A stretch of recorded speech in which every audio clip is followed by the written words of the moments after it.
Aralan natin sa wikang Pilipino ay ang salitang nabansot.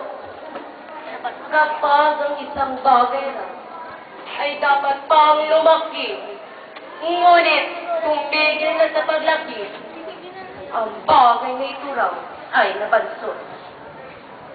Maraming uri raw ng pagkabansot, ngunit ang pinakamalungkot na uri ay ang pagkabansot ng isipan, ng puso, at ng diwa.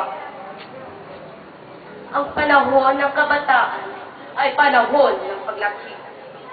Ngunit sa ating paglaki ay kailangang paglaki at pagunlad ng ating buong katauhan. Hindi lamang ng ating sukat at timbang.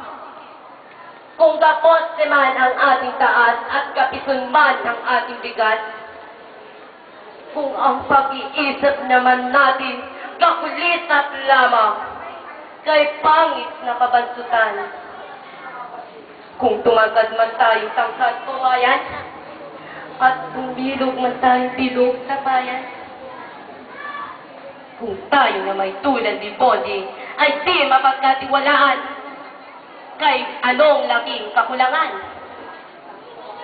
Kung magkakatawan tayong katawang Tarzan at mapatalas ang ating isipang sintalas ng kairisan, kung ang kalooban naman itim na duwende ng kasamaan, anong kapisalaan para sa kinabukasan?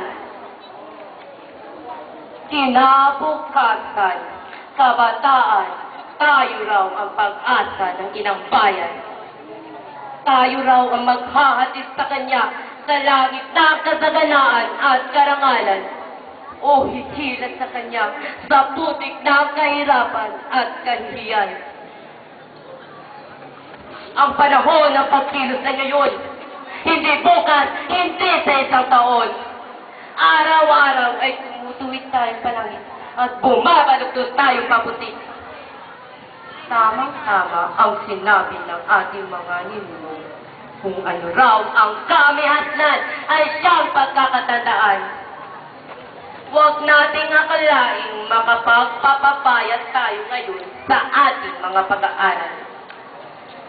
Ngayon at sa araw ng bukas, bigla tayong magiging mga dalubhasang magpapaunlad sa bayan.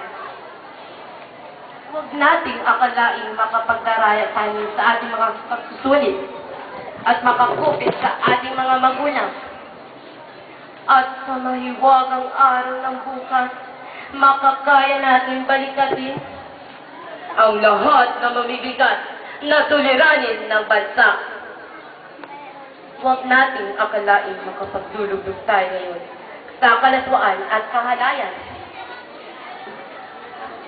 Ngayon at sa araw ng bukas, bigla tayong magiging mga ulari, mga magulang.